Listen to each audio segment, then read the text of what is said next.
అందరికీ shalom. Roche కొదేష్ అనగా new moon shalom. మరి ఎగ్జాక్ట్గా 2 నెలల క్రితము 21 జూన్లో మరి 7 జాముల పైన మనం ధ్యానించాము. దాని తర్వాత మరి ఈ 2 మంత్స్ సమయంలో మళ్ళీ 7 మెసేజెస్ మనము పరమ తండ్రి కృపను బట్టి మనము ధ్యానించగలిగాము. ఆ పరమ తండ్రికే మహిమ చెల్లిద్దాం. పరమ తండ్రి మీకు స్తోత్రములు, పరమ తండ్రి మీకు స్తోత్రములు.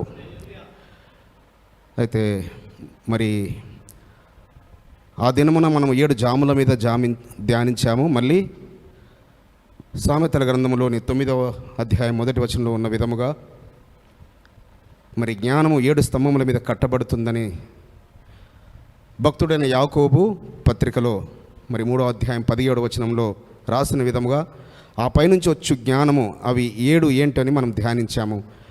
అయితే ఈ దినముతో మళ్ళీ నేను దాన్ని మళ్ళీ అన్ని విషయాలు ఒకసారి ధ్యానించుకొని ఆ 7 మనం అనుసరించినప్పుడు ఆ పైనుంచి వచ్చిన ఆ జ్ఞానము 7 మనము వాటి గురించి ప్రయాసపడినప్పుడు, వాటిని మనం కలిగి ఉన్నప్పుడు ఏ విధమైన బ్లెస్సింగ్స్, ఏ విధమైన 7 ఆశీర్వాదములు మనము స్వతంత్రించుకుంటాము. సో ఆ 7 ఆశీర్వాదాలలో మరి మనము ఒక్కొక్క దానిపైన పవిత్రత మనం కలిగి ఉంటే ఏ ఆశీర్వాదం వస్తుంది, అదేవిధంగా సమాధానం. ఒకసారి మరి యాకోబు పత్రిక 3వ అధ్యాయము 17వ వచనము చదువుతాను. అయితే పైనుండి వచ్చు జ్ఞానము మొట్టమొదట పవిత్రమైనది, తరువాత సమాధానకరమైనది, మృదువైనది, సులభముగా లోబడున్నది, కనికరముతోనూ మంచి ఫలములతోనూ నిండుకొనినది, పక్షపాతమైనను వేషధారణ అయినను లేనిదినై ఉన్నది. సో ఈ యొక్క 7 మనము కలిగి ఉన్నప్పుడు, ఈ పైనుంచి వచ్చిన జ్ఞానాన్ని మనము పొందుకున్నప్పుడు, మరి భక్తులు ధ్యానించినట్టుగా 7 జాములలో మనము ధ్యానిస్తున్నప్పుడు, నేను మళ్ళీ చెప్తున్నాను, 7 టైమ్స్ అందరికీ కాదు, చేయగలిగే వారికి మాత్రమే. కానీ అందరికీ మ్యాండేటరీగా అందరూ 3 సార్లు ప్రార్థనలు చేయవలసిందే. అయితే ఆ 7 జాములలో దావీదు రాజు మరి గొర్రెల యొద్ద ఉన్నప్పుడే, ఆ అరణ్యంలో ఉన్నప్పుడే ఆయన ఆ కొండల తట్టు చూస్తూ, ఆ యెరూషలేము కొండల తట్టు చూస్తూ ఆయన మరి ఎప్పుడైనా నేను ఆ కొండలు ఎక్కగలనా, ఎప్పుడైనా నేను ఆ కొండల్ని ఎక్కలేనంత ఎత్తైన నేను చేరగలనా అని ఆయన మరి ప్రార్థన చేస్తూ ధ్యానిస్తూ మరి 7 జాములలో ఆయన పరమ తండ్రికి కృతజ్ఞత అర్పణలు అర్పించేవాడు. మరి మెసేజ్లోకి వెళ్ళే ముందు హదస చెల్లెమ్మ ప్రార్థన చేస్తుంది.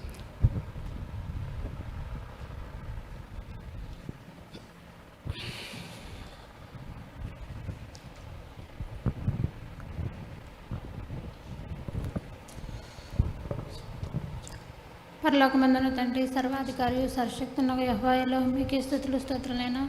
అయ్యా సకల ఆశీర్వాదాలు కారణభూతులుగాను మా గొప్ప తండ్రి యెహోవా మీ అశ్వమెస్సయా మీకే స్తుతులు స్తోత్రాలు చెల్లిస్తున్నాం తండ్రి. అయ్యా గత నెల అంతా మమ్మల్ని కాపాడి సజీవులకులో ఉంచి తండ్రినైనా మరొక నెలలో తండ్రినైనా అయ్యా మరి తండ్రి ఈ నిలబడి దినమందు నీ సన్నిధిలో మోకరించి ప్రార్థన చేసుకోవడానికి మీరు ఇచ్చినట్టు ధన్యత కొరకే మీకు లెక్కలేని స్తోత్రాలు చెల్లిస్తున్నాం తండ్రి. అయ్యా మరి తండ్రి ఇప్పటి వరకు మీరు మరి తండ్రి మా ప్రార్థనలో మీరు తోడు నీడుగుండి నడిపించిన విధానం కొరకే మీ స్తోత్రాలైనా. అయ్యా ఆరాధనలో మీరే తోడుగుండి నడిపించినారు తండ్రి, మీ స్తోత్రాలైనా. అయ్యా నీ బిడ్డల ద్వారా మరి తండ్రినైనా మీరే ఆరాధింపజేసుకొని మీ నామానికి మహిమ తెచ్చుకున్న విధానాన్ని బట్టి మీకు లెక్కలేని స్తోత్రములు చెల్లిస్తున్నాం తండ్రి. మీ స్తోత్రమైనా అయ్యా ముందున్న సమయాన్ని బట్టి మీకు స్తుతిస్తున్నాం తండ్రి. అయ్యా మరి తండ్రి నాయన అన్నయ్య వాక్యం చెప్పడానికి నిలబడుచుండు కదండి నాయన మీ యొక్క ఆత్మ అభిషేకం దయచేయండి తండ్రి. మీ స్తోత్రం నాయన. అయ్యా మరి తండ్రి మాలో మరి తండ్రి నాయన ఈ 7 అంశాలు మేము నేర్చుకుని ఉండగా తండ్రి నాయన అవి నేర్చుకుని విని మరి తండ్రి నాయన మా హృదయమైన పలకల మీద రాసుకుని వాటిని మరి తండ్రి అయ్యా అనుసరిస్తూ వాటి ప్రకారం మేము నడిస్తే తండ్రి మేము ఆశీర్వాదాలు స్వతంత్రించుకోగలుగుతాం తండ్రి. మీ స్తోత్రం నాయన. అయ్యా విన్న వాటిని వదిలేసే వారంగా కాకుండా తండ్రి నాయన అయ్యా మా హృదయమైన పలకల మీద రాసుకుని తండ్రి నాయన అయ్యా మరి తండ్రి ఆ వాక్యానుసారం మేము నడుచుకున్నట్లుగా మీరు సహాయం చేయండి తండ్రి నాయన. అన్నయ్య ఆ 7 అంశాల మీద మరి తండ్రి నాయన మాట్లాడుచుండగా తండ్రి మీరేనో అన్నయ్య నోట మీ మాటల నుంచి మీరే మాట్లాడండి తండ్రి. అయ్యా మరి తండ్రి నాయన అన్నయ్య మాట్లాడుచున్న ప్రతి మాట కూడా తండ్రి నాయన మీ యొక్క ఆత్మ అభిషేకంతో నింపి తండ్రి మీరే అన్నయ్య ద్వారా మాతో మాట్లాడండి తండ్రి. ఆ మాటలను మేము హృదయంలో దాచుకున్నట్లుగా మీరే సహాయం చేయండి తండ్రి. వినగల చెవులు మా తండ్రి నాయన మా చెవులు మందము కాకుండా ఉన్నట్లుగా మీరే తండ్రి నాయన మీరే మాతో మాట్లాడమని బ్రతుకులు ఆడుకుంటున్నారని మీ స్తోత్రం నాయన. అయ్యా ఈ వాక్యం చూస్తున్నా వింటున్న ప్రతి ఒక్క బిడ్డని మీరే పేరుని జ్ఞాపకం చేసుకుంటండి. అయ్యా మరి అన్నయ్యని మీ యొక్క పాదాల దగ్గర పెడుతున్నాయినా అన్నయ్యకి మరి తండ్రి మీరే జ్ఞాపకం చేసుకొని అయ్యా మీరే అన్నయ్య ద్వారా మాతో మాట్లాడమని మా సమస్య మీ బంగారు పాదాల దగ్గర పెడుతూ మా రక్షకుడు విమోచకుడు నజరేడైన యేషువా మెస్సీయ నామములో స్తుతించి ప్రార్థించి వేడుకొనుచున్నాం తండ్రి. ఆమేన్. Thank you Chellemma. సో ఆ 7 అంశాలలో పైనుంచి వచ్చే ఆ 7 జ్ఞానమైన ఇవి ఎక్కడి నుంచి వస్తాయట? పైనుంచి వచ్చే జ్ఞానం. మొట్టమొదట పవిత్రత. మరి పవిత్రత కలిగి ఉంటే మనకు ఏ ఆశీర్వాదం వస్తుంది? భక్తులు ఎవరైనా ఈ ఆశీర్వాదాలు మరి వారు పవిత్రంగా జీవించినప్పుడు ఈ ఆశీర్వాదాలు వారు స్వతంత్రించుకున్నారా? కొన్ని మాటలు మనం పరిశుద్ధ గ్రంథంలో నుంచి చూద్దాం. 1 తెస్సలోని పత్రిక. మరి అపోస్తలుడైన సౌలు మరి అన్ని జనులకు పత్రిక రాస్తూ ఏమని సెలవిస్తున్నాడు ఈ పవిత్రత విషయంలో? 1 తెస్సలోని పత్రిక 1 Thessalonians 4th chapter 4th and 5th verses 4-5 వచనాలు. 4వ అధ్యాయము. మీలో ప్రతివాడును ఎలోహిం ఎరుగని అన్యజనుల వలె కామాభిలాషయందు కాక పరిశుద్ధతయందును ఘనతయందును తన ఘటమును ఎట్లు కాపాడు కొనవలెనో అది ఎరిగియుండుటయే ఎలోహిం చిత్తము. ఏమని చెప్తున్నారు? పరమతండ్రి చిత్తం ఏంటంటే, పరమతండ్రి మీరు చిత్తము తెలుసుకోవాలంటే మీరు పరిశుద్ధులు అవ్వాల్సిందే. మీరు పరిశుద్ధులుగా మీరు మార్పు పొందవలసిందే. ఎందుకనగా ఆయన రాజ్యము పరిశుద్ధులదే. పరిశుద్ధులే ఆయన రాజ్యాన్ని స్వతంత్రించుకుంటారు. అపవిత్రులు ఎంత మాత్రము కూడా ఆయన రాజ్యానికి వెళ్ళరు అని చెబుతూ ఏమంటున్నాడు? లోకములోని అన్ని జనులైతే వారు కామాభిలాషయందు వారు అతుర్త పడుతుంటారు. కామాభిలాషయందు కామముల యందు వారు పరిగెత్తుతుంటుంటారు. వారు జారత్వమును చేయడానికి పరిగెత్తుతుంటారు. కానీ మీరైతే పరిశుద్ధత యందును ఘనత యందును తన ఘటమును ఎట్లు కాపాడుకోవాలో అది తెలుసుకోవడమే పరమతండ్రి యొక్క చిత్తము. సో పరమతండ్రి చిత్తాన్ని తెలుసుకోలేక ఈ లోకంలో అన్యజనుల వలె వీళ్ళు కూడా మనవారు కూడా పరిశుద్ధ గ్రంథం పట్టుకున్నవారు కూడా సో అంటే ఇంకా అన్యజనుల కన్నా కఠినమైన తీర్పు మనకు ఉంటుంది సుమా. అన్యజనుల కన్నా కఠినమైన.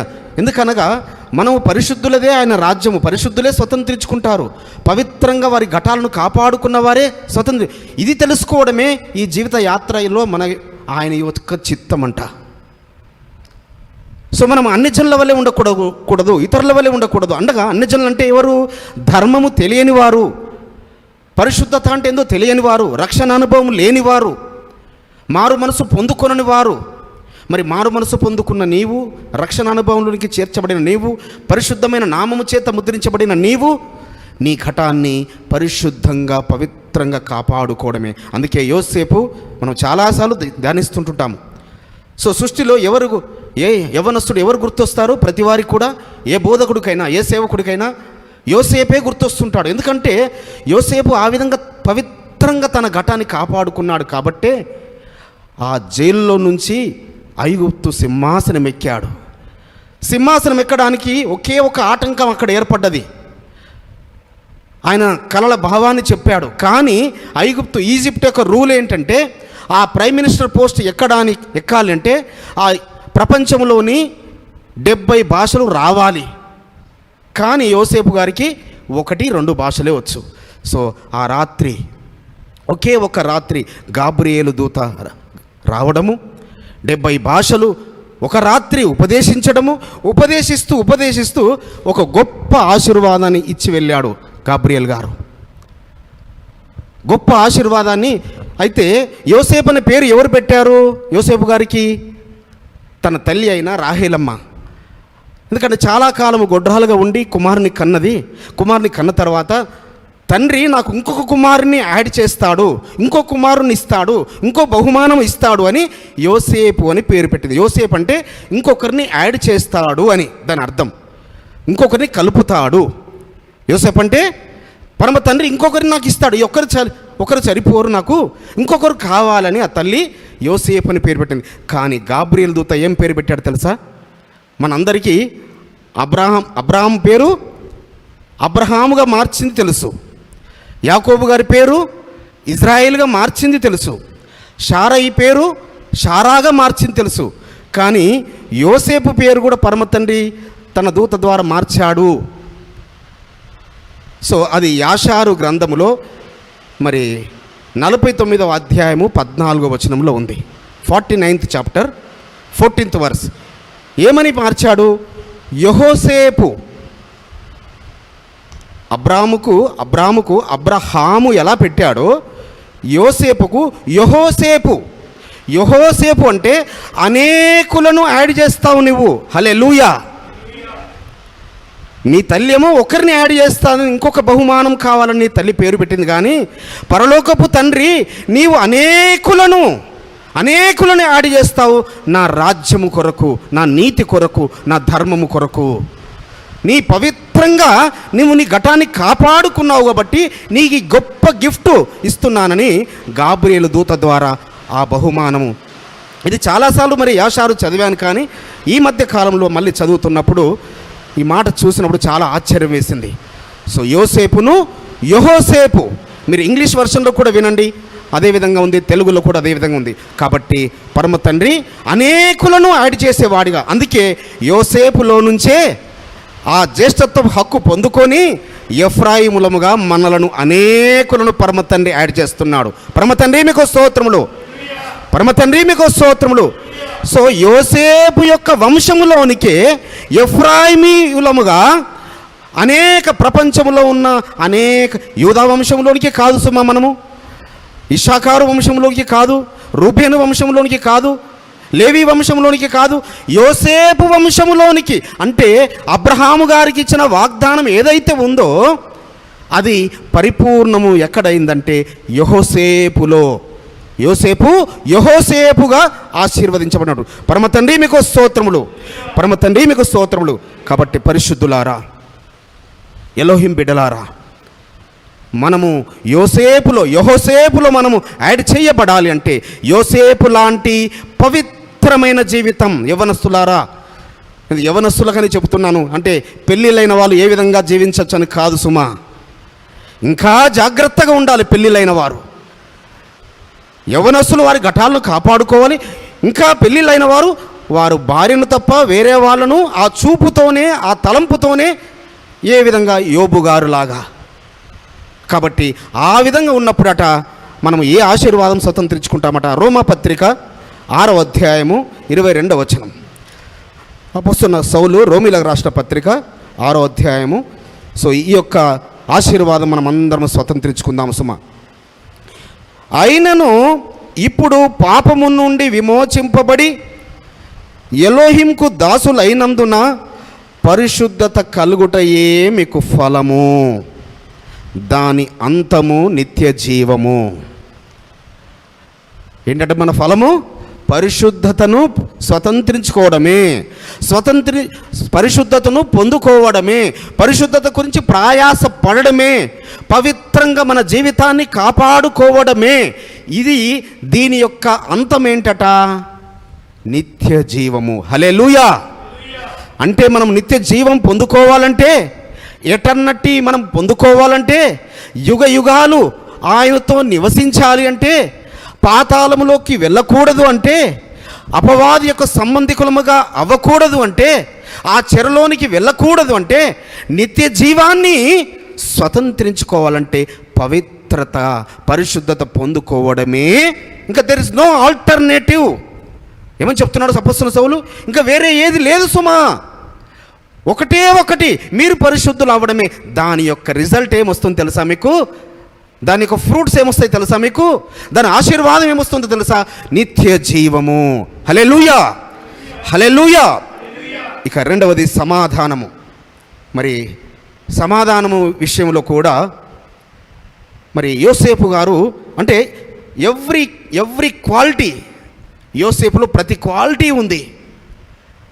యోసేపులో అన్ని క్వాలిటీస్ ఉన్నాయి. అయితే యోసేపు అక్కడ ఐగుప్తులో రాజు అయిన తర్వాతనట ఇక ఆయన పని ఏంటి? ఐగుప్తు చుట్టూ ఉన్న అన్ని దేశాలతో సమాధానంగా ఉండడం. ఐ థింక్ మన ప్రైమ్ మినిస్టర్ కూడా అదే పని చేసినట్టున్నాడు, ప్రైమ్ మినిస్టర్ అయ్యాక. సో అంటే ఆయన ఆ యొక్క ఈజిప్టుకు ప్రైమ్ మినిస్టర్ అవ్వగానే ఆయన చేసిన పని ఏంటి? చుట్టూ ఉన్న దేశాలందరితో సమాధానము, శాంతి ఒప్పందము. దానికి ఏం చేశాడట?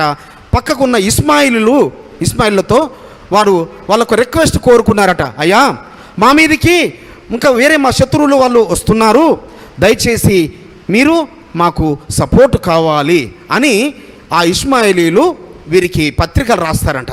ఇది యాషారు గ్రంథము 50th చాప్టర్లో ఉంది, 50వ అధ్యాయము ఫస్ట్ 4 వచనాలలో, మొదటి 4 వచనాలలో. సో అక్కడ అప్పుడు మరి ఫరో ఏమంటాడట, నాయనా యోసేపు నువ్వు వెళ్ళు, నువ్వు యుద్ధానికి వెళ్ళు, నువ్వు యుద్ధానికి సమకూర్చుకున్నావు కదా సైనికులను, వీళ్ళందరినీ తీసుకొని వెళ్ళి ఆ ఇష్మాయిల పక్షమును నువ్వు యుద్ధం చేసి, సో మన బార్డర్స్లో నువ్వు సమాధానం మనకు ఉండాలి. సో యోసేపు గారు చేసిన మొట్టమొదటి పని ఐగుప్తులో ఆయన ఆ యొక్క ప్రైమ్ మినిస్టర్ అవ్వగానే ఆయన చేసిన పని ఏంటంటే చుట్టూ బార్డర్లో ఉన్న కంట్రీస్తో శాంతి సమాధానము. దాని గురించి తన ప్రాణాలు తెగించి కూడా ఆ ఇష్మాయిలకు విరుద్ధంగా ఉన్న ఆ దేశస్తులతో, ఆ బార్డర్స్ ఉన్న వారితో యుద్ధంలో పోరాడి వారికి ఓటమి, ఇష్మాయిలకు జయము కలుగజేసి సో శాంతి ఒప్పందం. కాబట్టి అబ్రహాం సంతతి ఏంటి? వారి పని ఏంటి? వారు ఎక్కడికి వెళ్ళినా, ఏ దేశం వెళ్ళినా, ఏ ప్రాంతానికి వెళ్ళినా, ఏ రాజ్యానికి వెళ్ళినా వారు అందరితో సమాధానంగా ఉండడమే. కాబట్టి మనము కూడా ఎక్కడ ఉన్నా, ఏ చోట ఉన్నా, ఏ ప్రాంతంలో ఉన్నా, ఏ తెగతో ఉన్నా, ఏ ఉద్యోగం చేస్తున్నా, ఏ చదువు చదువుతున్నా, ఎక్కడికి వెళ్ళినా మనము కూడా అందరితో సమాధానంగా ఉండడమే. ఆ సమాధానంగా ఉండడం వలన సో మనము ఏమి ఫలము పొందుకుంటామట?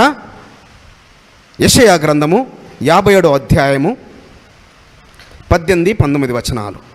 యెషయా గ్రంథము 57వ అధ్యాయము 18-19 వచనాలు. Isaiah 57th chapter 18th and 19th verse. మీరు ఎవరు చదవడం లేదు కాబట్టి నేను చదువుతున్నాను. నేను వారి ప్రవర్తనను చూచి తిని వారిని స్వస్థపరచుదును, వారిని నడిపింతును, వారిలో దుఃఖించు వారిని ఓదార్చుదును, వారిలో కృతజ్ఞతాబుద్ధి పుట్టించుచు దూరస్తులకును సమీపస్తులకును సమాధానమని చెప్పి నేనే వారిని స్వస్థపరిచెదనని యెహోవా సెలవిచ్చుచున్నాడు. ఆయన మనకు స్వస్థత ఇవ్వాలంటేనట, మన రోగాలన్నీ వెళ్ళిపోవాలంటేనట, మన దేహంలో నుంచి మన వ్యాధులన్నీ వెళ్ళిపోవాలంటే, అంటే వ్యాధులు వచ్చాయి మనకు ఆల్రెడీ, ఈ వ్యాధులన్నీ వెళ్ళిపోవాలంటే ఏం చేయాలంటే మనము ఏమంటున్నాడు? నేను వారి ప్రవర్తన చూస్తాను. ఏంటా ప్రవర్తనట? ప్రవర్తన ఏంటది?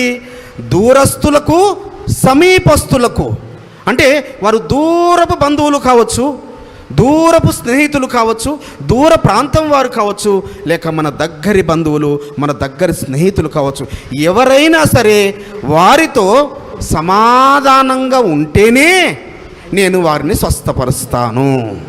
అంటే సో సరిహద్దులలో సమాధానము, మన గ్రామ సరిహద్దులలో సమాధానము, మన కుటుంబంలో సమాధానము, మన చుట్టూన్న వారితో అందరితో సమాధానంగా ఉండడం సుమా. సో ప్రతి వారితో అంటే షాలోమ్ అని చెప్తుంటారు, పైకి ఏమని చెప్తుంటారు, షాలోమ్ అని చెప్తారు, కానీ హృదయంలో సమాధానం ఉండదు. హృదయం ఎలా వస్తుంది మరి స్వస్థత రాదు. పైకి పెదవులతో సమాధానం అంటున్నాం, కానీ లోపట సమాధానం లేదు. కాబట్టి అంతరంగములో నుంచి హృదయపూర్వకముగా సమాధానము మనం కలిగి ఉంటే మన దేహంలో ఏ జబ్బు ఉండదు. మన దేహంలో నుంచి ప్రతి వ్యాధి, అది ఏ భయంకరమైన వ్యాధి కావచ్చు సుమా, ఏ భయంకరమైన వ్యాధి అయినా కావచ్చు. నేను రీసెంట్గా ఒక డాక్టర్, ఇది చాలా విషయాలు నేను వింటున్నాను. ఒక 600 మెంబర్స్కు హార్ట్ అటాక్ చేయాల్సి వచ్చిందంట, ఒక పెద్ద ఇన్స్టిట్యూట్. అందులో 300 మెంబర్స్కు బైపాస్ సర్జరీ చేశారట. 300 మెంబర్స్కి ఏమో ఓన్లీ అనస్థీషియా ఇచ్చి పంపించారట. వాళ్ళకు అనస్థీషియా ఇచ్చి బైపాస్ సర్జరీ చేశారు. ఈ మిగతా 300 మెంబర్స్కు జస్ట్ అనస్థీషియా ఇచ్చి వాళ్ళని పంపించేశారు. అయితే 6 ఇయర్స్ తర్వాత మళ్ళీ చెక్ చేస్తే, లేక ఒక 10 ఇయర్స్ తర్వాత మళ్ళీ చెక్ చేస్తే, ఈ యొక్క అనస్థీషియా ఇచ్చిన ఈ 300 మెంబర్స్ హెల్దీగా ఉన్నారట. ఈ 300 మెంబర్స్ ఎవరికైతే బైపాస్ సర్జరీ చేశారో అందులో 50% పరమునకు చేర్చబడ్డారట.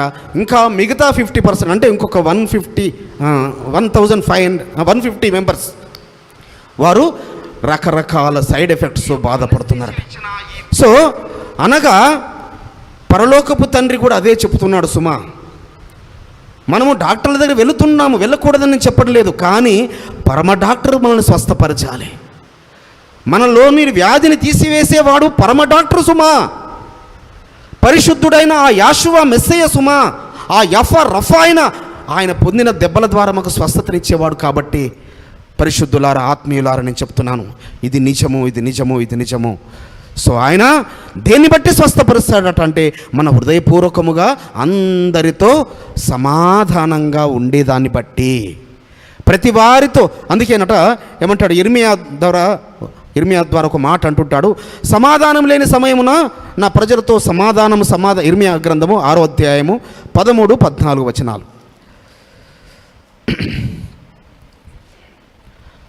అల్పులేమి ఘనులేమి వారందరూ మోసము చేసి దోచుకొనువారు, ప్రవక్తలేమి యాజకులేమి అందరూ వంచకులు. సమాధానము లేని సమయమున సమాధానమని చెప్పుచూ నా ప్రజలకున్న గాయమును పైపైన మాత్రమే బాగు చేయుదురు. సో ఎవరట? యాజకులైనా సేవకులైనా మరి ఎవరైనా కూడా నటనట ఏంటట, అంతా వంచకులుగా ఉన్నారట, నయవంచకులుగా ఉన్నారు. అంటే మోసము చేసేవారు. ఏంటి? సమాధానము లేని సమయమునో మీకు సమాధానం ఉంది, పర్లేదు, పైపైన పర్లేదు, మీరు చిన్న గొడవ పెట్టుకున్నారా, లేదు, మీరు మర్చిపోండి, పైపైన సమాధానపరుస్తారు. కానీ అంతరంగాల్లో నుంచి, వారి హృదయ అంతరంగంలో నుంచి ఏ బీజం ఉందో, వారిలో ఏ అసమాధానం ఉందో దాన్ని తొలగించడానికి వారు ప్రార్థన చేయరు, ప్రయాసపడరు. సో వారిని చక్కగా పర్మనెంట్ రిలేషన్తో, పర్మనెంట్గా సహోదరులుగా ఉండడానికి కొరకు, కానీ ఆ పర్మనెంట్గా ఆత్మ సంబంధమైన ప్రేమతో ఉండడానికి కొరకు ప్రయాసపడరు. సో ఆ విధంగా చేయకుంటే ప్రయోజనం లేదు అంటున్నాడు. అందుకే పరమ తండ్రి, మరి ఇది మీ అందరూ హృదయమైన పలకల మీద రాసుకోండి. సో అందరితో మనము, సో ఆయన మన ప్రవర్తన చూసి ఆయన స్వస్థపరుస్తానంటున్నాడు సుమా. So by watching our behaviour, మన బిహేవియర్ ఎలా ఉంది, మన బిహేవియర్ మనుషులకు కనబడదు సుమా. రీసెంట్గా గుండె పగిలే విషయాలు తెలిసాయి, కొన్ని గుండె పగిలే విషయాలు. సో పరిశుద్ధులని పిలువబడుతున్నవారు, పరిశుద్ధ గ్రంథమును పట్టుకొని భక్తులుగా మందిరానికి వచ్చేవారు, నిజంగా లోకములో అంటే ఆ సమూయేలు మోసపోయింది నిజమే. ఎవరు? దావీదు గారు పెద్దన్నయ్య వస్తే అనుకున్నాడు, ఓహో ఇతనే కావచ్చు పరమ తండ్రి అనుకున్నదని. అదేవిధంగా మనం కూడా పై రూపాన్ని చూసి, పై భక్తిని చూసి, సో వీళ్ళు చాలా భక్తులు, వీళ్ళు చాలా మంచివారు, చాలా నీతిమంతులు అనుకుంటాము. కాదు సుమా. పరమలోకపు తండ్రి చూసేది హృదయ అంతరంగాలను. నీ హృదయంలో ఎంత శుద్ధత కలిగి ఉన్నావు, ఎంత పవిత్రత కలిగి ఉన్నావు, ఏ విధంగా సమాధానముతో బ్రతుకుతున్నావు, ఏ విధంగా నువ్వు నిజంగా హృదయపూర్వకంగా షాలోం చెప్తున్నావా? నీ హృదయం అంతా ఇక్కడి వరకు అసూయ, ఈర్ష్య, ద్వేషం పెట్టుకుని సమాధానం చెప్తే అది సమాధానం కానే కాదు. నువ్వు ఇంకా వ్యాధిగ్రస్తుడు అవుతావు, ఇంకా రోగములు వస్తాయి నీకు, ఇంకా నీ రోగులు పెరిగిపోతాయి, నీ వ్యాధులు పోవు. కాబట్టి హృదయపూర్వకముగా సమాధాన పడాలి. హృదయపూర్వకంగా మనం సమాధానం కలిగి ఉంటే డెఫినెట్గా మన వ్యాధులు, మన దేహంలో ఏ వ్యాధి లేకుండా ఆయన చేస్తాడు. పరమ తండ్రి మీకు స్తోత్రములు, పరమ తండ్రి మీకు స్తోత్రములు. ఇక మూడవది మృదుత్వము. అంటే దానికి వ్యతిరేకం ఏంటంటే అహంకారం. అంటే మృదు స్వభావాలు అంటే మనకు ఇది మృదు స్వభావాలు అంటే అర్థం కావాలంటే దానికి వ్యతిరేకమైంది, పరమతనికి ఇష్టం కాంది ఏదంటే అహంకారులు, గర్విష్ఠులు. కాబట్టి ఇంగ్లీష్లో ఏమిందంటే జెంటల్ మ్యాన్ అంటారు, లేక జెంటల్నెస్.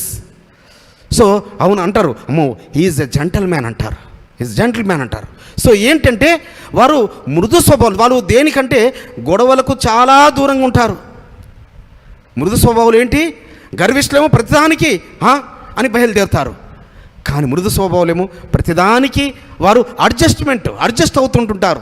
ప్రతిదానికి పర్లేదులే, ఆ సహోదరు నాకన్నా ఎక్కువ పిలువబడితే ఏముంది, ఓకేలే నాకన్నా ఒక భాగం అతనికి ఎక్కువ వెళ్తే ఏముంది, నాకన్నా ఒక ముద్ద ఎక్కువ తింటే ఏం పోతుంది.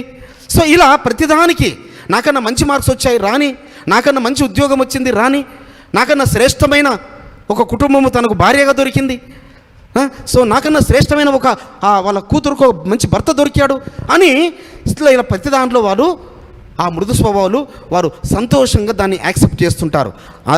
అలాంటి వ్యక్తి ఎవరంటే ఇస్సాకు గారు. అలాంటి వ్యక్తి ఇస్సాకు గారు. ఎక్కడికి వెళ్ళినా, ఏ ప్రాంతానికి వెళ్ళినా ప్రతిదానికి అడ్జస్టింగ్, ఆయన ప్రతిదానికి అడ్జస్ట్ అవ్వడమే. ఆ అబీమెలెకు రాజుతో కావచ్చు, ఆ ఫరో ఐగుప్తు దేశానికి వెళ్ళినప్పుడు కానీ ఎక్కడికి వెళ్ళినా కూడా సమాధానంగా అంటే ఆయన. సో వారు వచ్చి వాళ్ళ నాన్న తవ్విన బావులు తవ్వుతాడు ఇస్సాకు గారు. తవ్వుతుంటే ఆ అబీమెలెకు రాజు యొక్క మనసులో చేంజ్ చేస్తారు, వాటిని పూడి చేస్తారు. పూడి చేస్తే దానికి ఒక పేరు పెడతాడు, అక్కడి నుంచి వెళ్ళిపోతాడు. ఏమన్నాడు, ఓహో నేను పడిన ప్రయాసానికి పోయి ఇలా ఒక పేరు పెట్టేసి ఇంకొక చోటుకి వెళ్ళి ఇంకో బావి తవ్వుతాడు. అది ఎవరిది? అబ్రహాం గారు తవ్వించిందే. మళ్ళీ వచ్చి వాళ్ళు పూడుస్తారు. పూడి చేయగానే మళ్ళీ అక్కడ గొడవ పెట్టుకోకుండా వెళ్ళిపోతాడు. ఇది ఆదికాండము 26వ అధ్యాయంలో ఉంటుంది. ఆదికాండము, ఎందుకంటే ఈ మెసేజ్ మనకు 7 బ్లెస్సింగ్స్ కావాలి కాబట్టి నేను డీటెయిల్గా కాకుండా, సో ఆ బ్లెస్సింగ్స్ పొందుకోవాలంటే ఇస్సాకు గారు ఈ విధంగా తవ్వుకుంటూ వెళ్ళిపోతున్న వాళ్ళు పూడుస్తూ వస్తున్నారు. ఇక వాళ్ళకే విసుగొచ్చి, అంటే తవ్వడం కష్టమా, పూడ్చడం కష్టమా? చాలా తవ్వడము చాలా కష్టం, దాన్ని మట్టి అంతా కానీ పూడ్చడం ఏంది? సో అక్కడ ఉన్న దగ్గర ఉన్న దాన్ని అంతా మళ్ళీ దాన్ని తీసుకెళ్ళి పూడ్చేయడం. సో వీళ్ళకే విసుగొచ్చి, ఈ అబీమెలెకు సంబంధించి విసుగొచ్చి ఇంకా వదిలేసి వెళ్ళిపోయారు. అప్పుడు ఆయన పంటలు వేసి 100 రెట్ల పంట. సో ఇది నేనేమన్నా 100% అని నేను చాలా వర్షన్స్లో క్రాస్ చెక్ చూసిన అన్నట్టు 100 మల్టిపుల్స్, 100 టైమ్స్. సో అంటే ఒక ఎకరములో 50 బస్తాలు, మన తెలుగు రాష్ట్రాల్లో అయితే 50-55 బస్తాలు తీస్తుంటారు రైస్ అయినట్టు అవుతాయి, ప్యాడీ. సో 50 బస్తాలు తీసినట్టు అవుతే ఎన్ని బస్తాలు? 100 టైమ్స్ అంటే 5000 బస్తాలు. హల్లెలూయా! పరమ తండ్రి మీకు స్తోత్రములు, పరమ తండ్రి మీకు స్తోత్రములు. కాబట్టి పరిశుద్ధులారా, ఆత్మీయులారా, మనము కూడా 30 పాళ్ళ వాళ్ళ దగ్గరనే ఆగిపోకూడదు. మనం 30 అంతలుగా ఆశీర్వాదం పొందుకునే దగ్గర అయిపోవద్దు. 60 అంతల వరకు ఎదగాలి. మళ్ళీ మనము 100 రెట్లు ఫలము పొందుకోవాలి. సో ఎప్పుడు పొందుకుంటాం మనం ఆ 100 రెట్ల ఫలము? మనము మృదు స్వభావములుగా ఉన్నప్పుడు, గొడవలకు చాలా దూరంగా ఉన్నప్పుడు, మన సహోదరులతో ఐక్యత, ప్రేమ మనం కలిగి ఉన్నప్పుడు, మనకన్నా మన సహోదరుని విషయంలో మేలు కలిగిందంటే, మనకన్నా ఒక మంచి ఇల్లు కట్టుకున్నాడంటే సో సంతోషపడినప్పుడు, మనకన్నా మంచి కారు కొన్నాడంటే మనం సంతోషపడినప్పుడు, మనకన్నా మంచి వస్త్రాలు తీసుకున్నాడు అనంటే మనం సంతోషపడినప్పుడు, సో మృదు స్వభావులు ఆ విధంగా ఉంటారు. కాబట్టి 100 టైమ్స్ మనం పొందుకోవాలంటే ఆ విధంగా ఉందాం. పరమ తండ్రి మీకు స్తోత్రములు, పరమ తండ్రి మీకు స్తోత్రములు. ఇక 4వది సులభముగా లోబడడం, అంటే ఒబీడియన్స్. పరమ తండ్రికి ఇది చాలా ఇష్టమైంది. చూడండి, ఆయన ఇచ్చిన ఆ పైనుంచి వచ్చిన ఆ జ్ఞానము, సేవను దేనికదే ఇంపార్టెంట్, దేనికదే ఎక్సలెంట్, ప్రతి దాంట్లో దేనికదే అది ఆశీర్వాదం దాగి ఉన్నది. సో ఏం కోరుకుంటాడో ఆ పరలోకపు తండ్రి, ఏం కోరుకుంటున్నాడు? ఒబీడియన్స్. సో విధేయత. సో ఈ విధేయత కలిగి ఉంటే మనకు మరి పరమ తండ్రి మన పితరులను ఐగుప్తు నుంచి విమోచించి ఎర్ర సముద్రం దాటిన తర్వాత సో అక్కడికి వారు ఎలీం అనే ప్రాంతానికి వస్తారు. ఎలీం అనే ప్రాంతానికి వచ్చిన తర్వాత అక్కడ 12 నీటి బుగ్గలు 70 ఖర్జూరపు చెట్లు నాటారు. ఎవరు నాటారు ఇవి? ఈ 12 నీటి బుగ్గలు 70 ఖర్జూరపు చెట్లు యాకోబు తన సంతానంతో 70 మందితో ఐగుప్తు దేశానికి వెళుతున్నప్పుడు అప్పుడు దానికంటే దానికి గుర్తుగా తన 12 మంది కుమారులకు గుర్తుగా 12 బావులు, 12 నీటి బుగ్గలు. సో వాళ్ళు 70 మంది వెళుతున్నారు. సో అంటే 67 మంది వీరు, 3 అక్కడ ఉన్నారు ఐగుప్తులో, యోసేపు 2 కుమారులు. సో ఈ 70 మందికి సూచనగా 70 ఖర్జూరపు చెట్లను, ఇప్పుడు అవి మరి మేము ఇంతకుముందు కూడా చెప్పాను, మేము ఈజిప్ట్ నుంచి మేము ఇజ్రాయెల్కి వెళ్తున్నప్పుడు సో ఆ యొక్క 12 నీటి బుగ్గలు కాస్త ఇప్పుడు ఎన్ని ఉన్నాయి? ఐ థింక్ 4 కదా, 4 మిగిలి ఉన్నాయి. మిగతా 8 అవి మరి ఇంకా అవి కనుమరుగైపోయాయి. కానీ 70 ఖర్జూరపు చెట్లు మాత్రము 5,000 పైన ఎదిగిపోయాయి. 5,000 పైన ఉన్నాయి ఇప్పుడు అక్కడ. కాబట్టి అక్కడికి వచ్చిన తర్వాత అక్కడ పరలోకపు తండ్రి ఇజ్రాయెల్ ప్రజలతో ఒక నిబంధన చేస్తున్నాడు, ఒక ఒడంబడిక చేస్తున్నాడు. అయ్యా, ఇగో మీరు చూశారు కదా, ఐగుప్తులో ఇన్ని తెగుళ్ళు చూశారు కదా, మీరు ఆ గోషేను దేశంలో ఉన్నారు, ఆ రామశేషు ప్రాంతంలో మీ మీదకి ఏదైనా తెగులు వచ్చిందా? రాలేదు. అదేది? మీ మంచితనాన్ని బట్టా, మీ యొక్క పరిశుద్ధతను బట్టా? కాదు. నా యొక్క హస్తము, నా బలమైన హస్తము సర్వ భూప్రపంచమంతా తెలుసుకున్నట్లుగా, ఐగుప్తు దేవతలందరికీ తీర్పు జరుగునట్లుగా నేను మీ మీదికి ఏ తెగులు రానివ్వలేదు. అయితే ఇప్పుడు నేను మీతో ఒక ఒడంబడిక చేస్తున్నాను, ఒక కావనెంట్ చేస్తున్నాను. ఏంటా కావనెంటు? నిర్గమకాండము 15వ అధ్యాయము 26, exodus 15th chapter 26th verse. నిర్గమకాండము 15:26. మీ ఎలోహిమైన యెహోవా వాక్కును, నీ ఎలోహిమైన యెహోవా వాక్కును శ్రద్ధగా విని ఆయన దృష్టికి న్యాయమైనది చేసి ఆయన ఆజ్ఞలకు విధేయులై.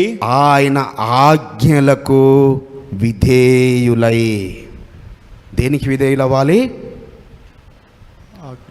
పరలోకపు తండ్రి దృష్టికి, ఆయన దృష్టికి మనము న్యాయమైంది చేయాలి. మొట్టమొదటి ఏంటి? వాక్యమును, ఆయన వాక్కును శ్రద్ధగా వినాలి. రెండవది, ఆయన దృష్టికి పరలోకపు తండ్రి దృష్టికి న్యాయమైంది చేయాలి. సుమా, మనుషుల దృష్టికి న్యాయం ఒకటి ఉంటుంది, పరలోకపు తండ్రి దృష్టికి న్యాయం అది ఎప్పుడూ మారదు.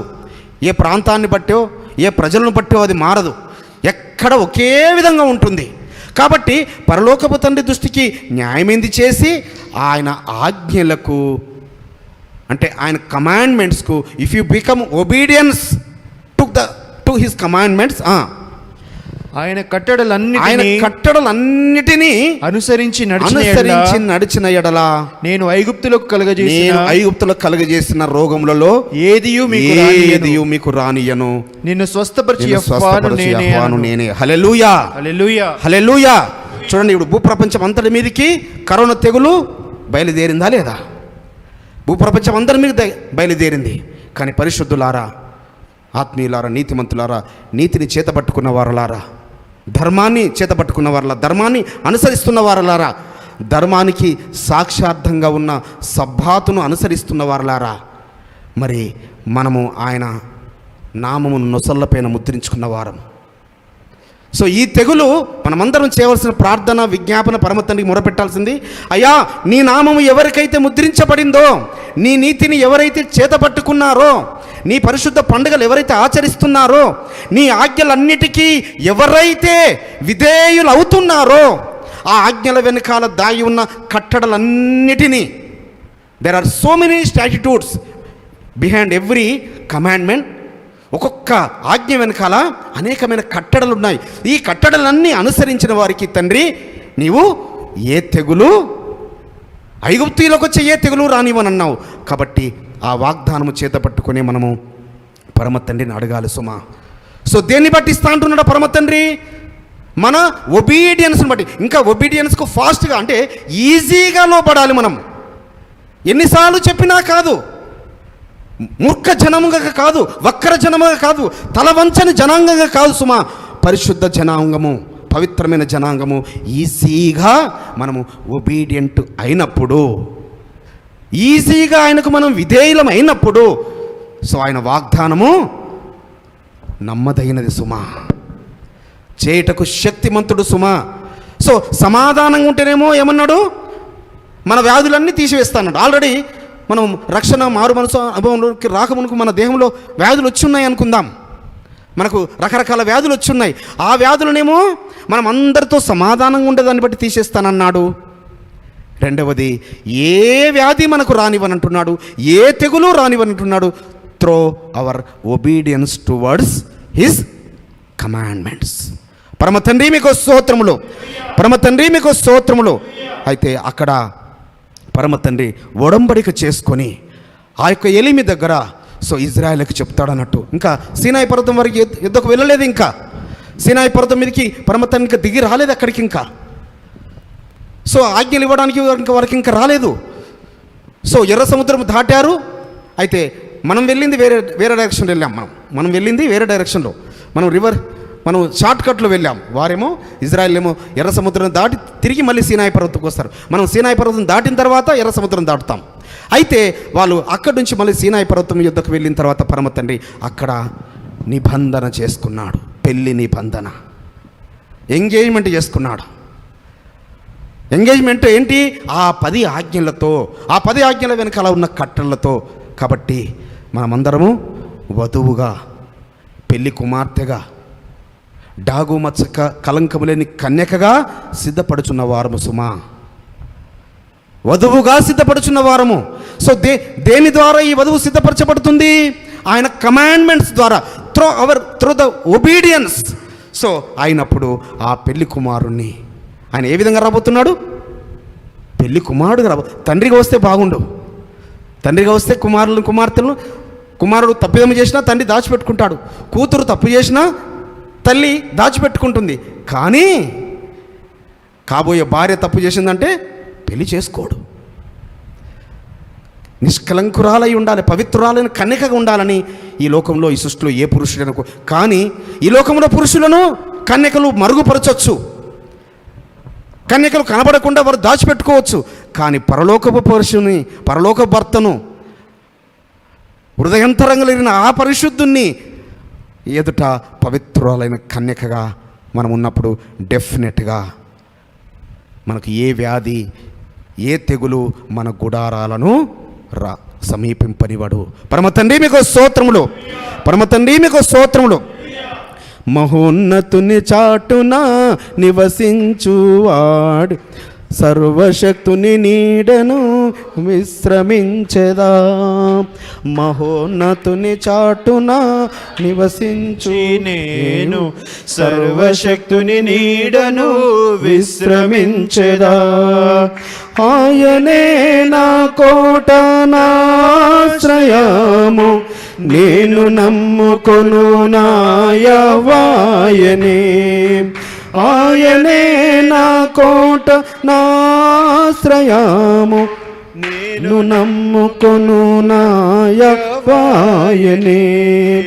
మహోన్నతుని చాటున నివసించి నేను, సర్వశక్తుని నీడను విశ్రమించెదా. మహోన్నతుని చాటున నివసించి నేను, సర్వశక్తుని నీడను విశ్రమించెదా. రాత్రి వేళ కలుగు భయమునకైనా, పగటి వేళ ఎగురు బాణముకైనా, చీకటిలో సంచరించు తెగులునకైనా, మధ్యాహ్నమందు రోగముకైనా, రాత్రి వేళ కలుగు భయమునకైనా, పగటి వేళ ఎగురు బాణముకైనా, చీకటిలో సంచరించు తెగులునకైనా, మధ్యాహ్నమందు రోగముకైనా, వేల మంది కూలినను నాకేలా భయము, ఆయనే నా చెంత నుండి ఆదుకొనును.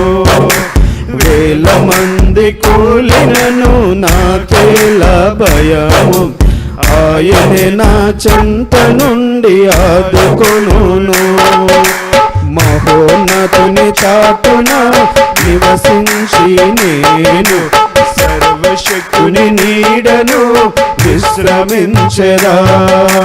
మహోన్నతుని చాటున నివసించి నేను సర్వశక్తుని నీడను విశ్రమించెదా.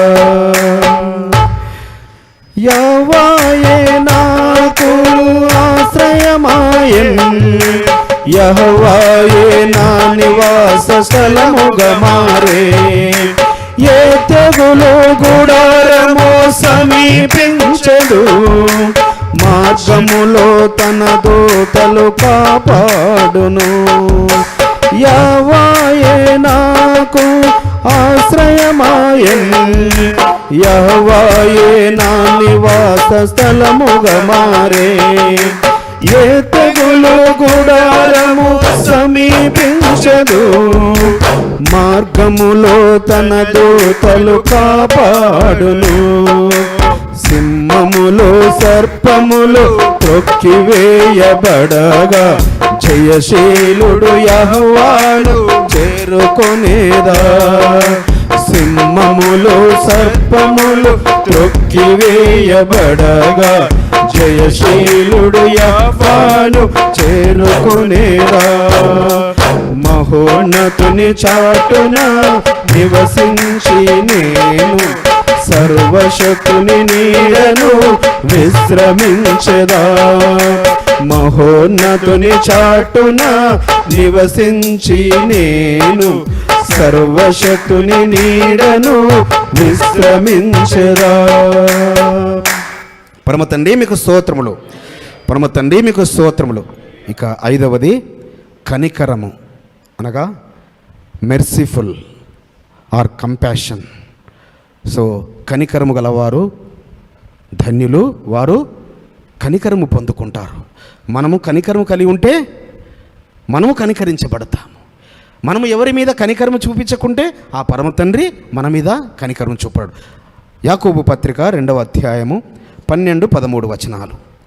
యాకోబు పత్రిక, James letter 2nd chapter 12th and 13th verse. స్వాతంత్రము ఇచ్చు నియమము చొప్పున తీర్పు పొందబో వారికి తగినట్టుగా మాట్లాడుడి, అలాగుననే ప్రవర్తించుడి.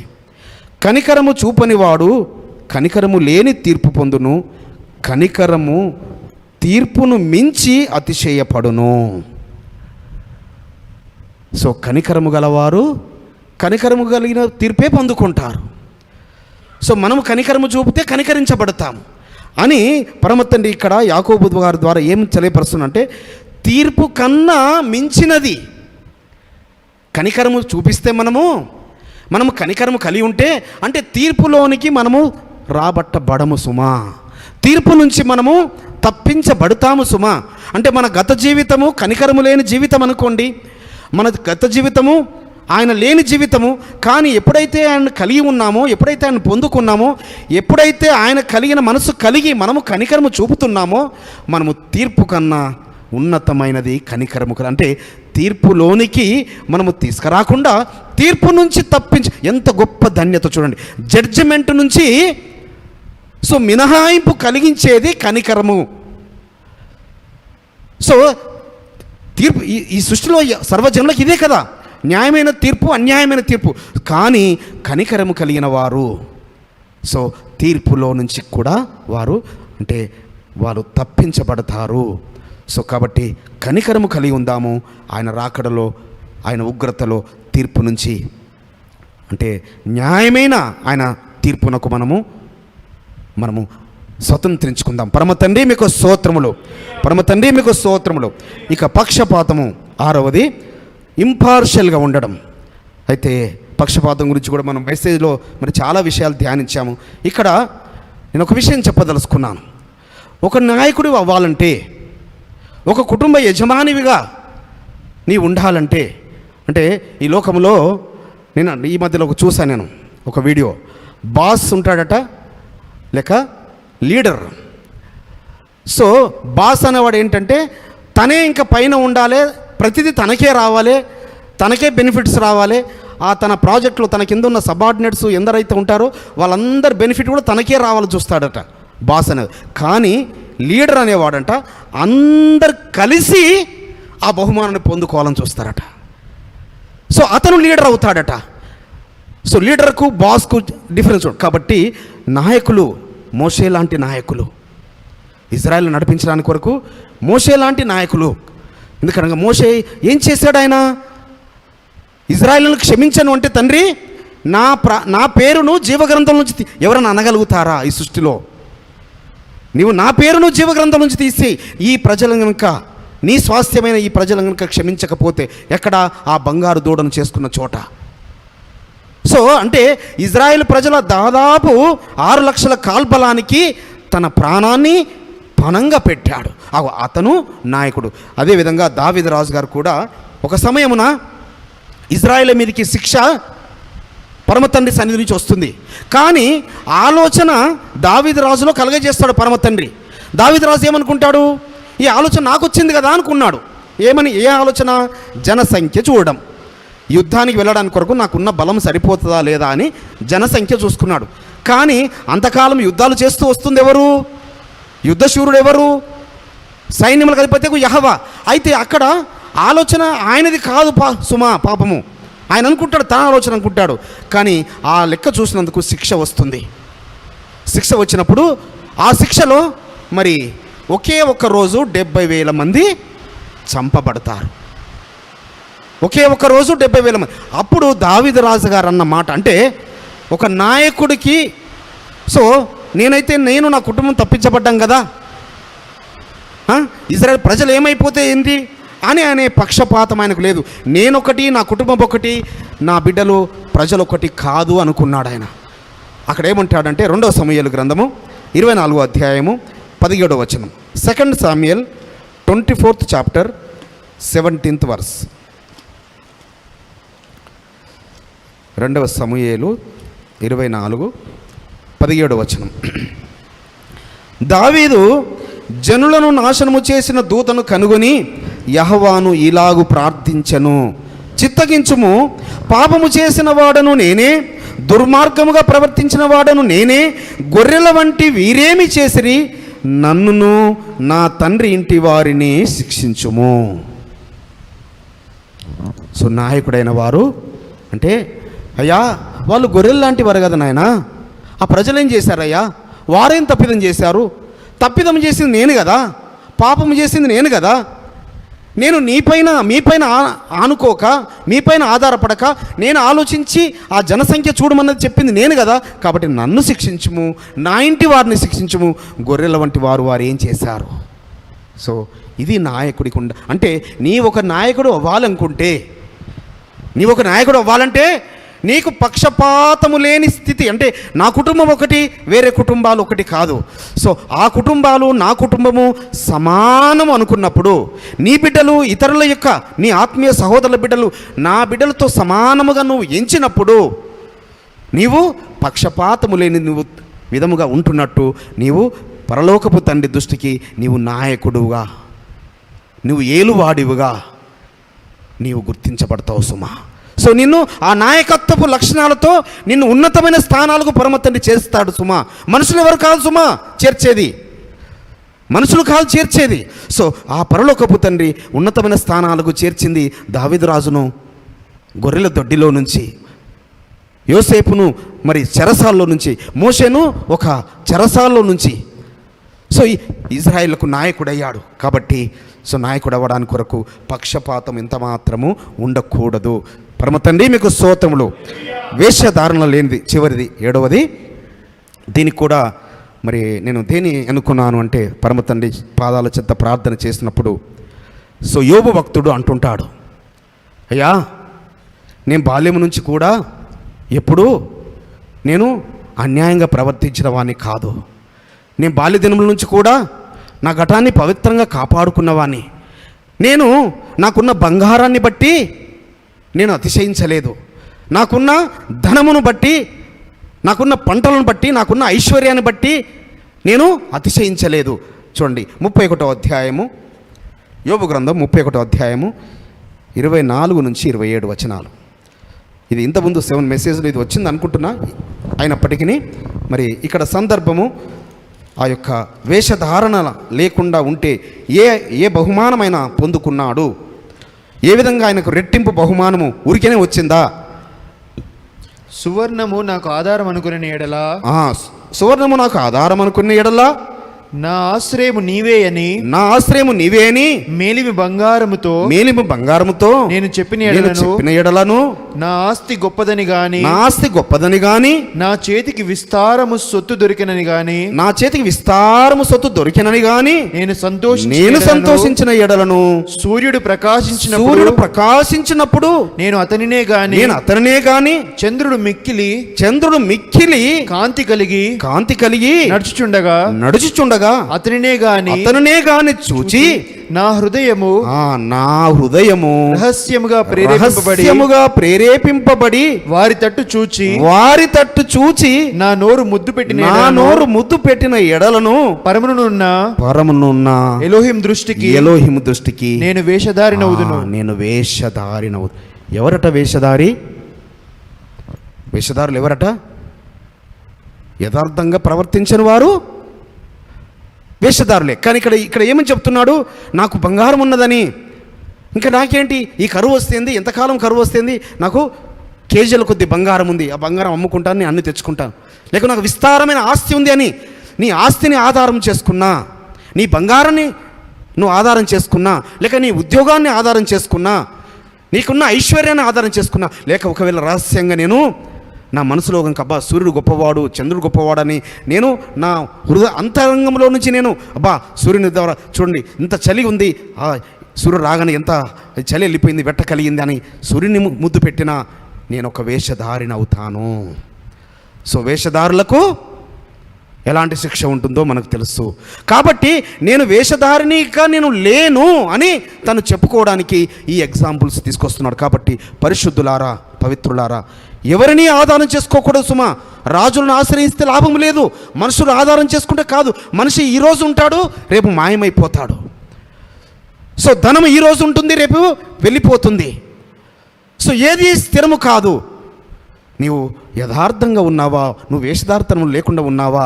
అందుకే పరలోకపు తండ్రి ఏమంటాడు అపవాదితో 1వ అధ్యాయంలో యోబు గ్రంథంలో, సాతానా చూసావా, నా భక్తుడు నీతిమంతుడు, యథార్థవంతుడు, న్యాయవంతుడు, చెడుతనమును అసహించుకునేవాడు, అతని వంటి వాడు భూలోకములో ఎవరూ లేరు అని ఎవరు చెప్తున్నారు?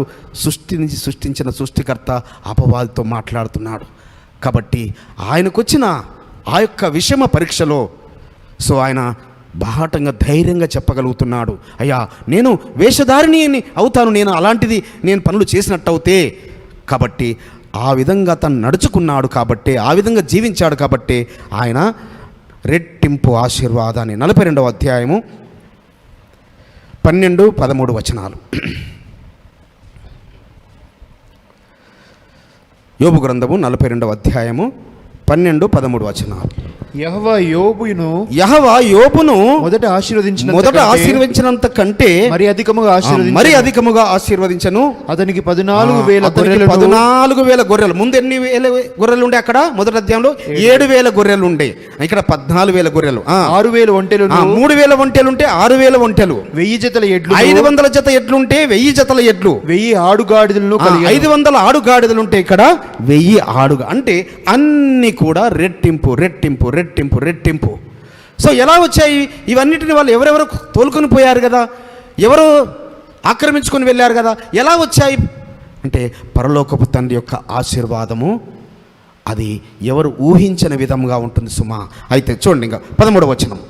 మరియు అతనికి 7 కుమారులను 3 కుమార్తెలు. ఎందరు కుమార్తెలు ఉండేవారు ఆయనకు? 7 కుమారులు ఉన్నారు, 3 కుమార్తెలు, మళ్ళీ 7. ఎందుకు ఇక్కడ 14 మంది కుమారులను 6 మంది కుమార్తెలను ఇవ్వలేదు? ఎందుకు రెట్టింపు ఇవ్వలేదు? అయితే నేను ధ్యానిస్తున్నప్పుడు మరి దీని విషయంలో ఇంకొకసారి చాలా డీటెయిల్గా ఎప్పుడైనా ధ్యానిద్దాం పరమతని చిత్తమైతే. అయితే నా భావన, నా ఉద్దేశం నేను గ్రహించినంత వరకు అంటే ఈ 10 మంది ఎలాగూ పరంలో ఉన్నారు, మహిమ శరీరంలో ఉన్నారు, కానీ వారు చావు లేకుండా మహిమలో ర్యాప్చర్, మొట్టమొదటి ర్యాప్చర్ వాళ్ళని ఒక గ్రహింపు పరలోకపు తండ్రి ఇచ్చాడు. ఎందుకంటే నీతిమంతులను అన్యాయంగా ఎన్నడైనా శిక్షించడు సుమా. ఇస్సాకును బలిగా తీసుకెళ్తే బలిగా కానివ్వలేదు పరమ తండ్రి. కాబట్టి యోసేపును చంపాలనుకున్నారు, యోసేపు చంపబడలేదు సుమా. కాబట్టి నీతిమంతుల యోబు గారు ఎవరు? యోబు గారు యాకోబు గారి యొక్క మనవడు, యోబు గారు ఇశ్శాఖారు కుమారుడు. సో కాబట్టి ఈ నీతిమంతుని యొక్క సంతానాన్ని నిర్దాక్షిణ్యంగా ఎప్పుడు ఆయన అన్యాయంగా ఆయన శిక్షించడు. అయితే మొదటి ఒకసారి చూసుకుందాం. యోబు గ్రంథం మొదటి అధ్యాయంలో 19 నుంచి 21 వచనాలు.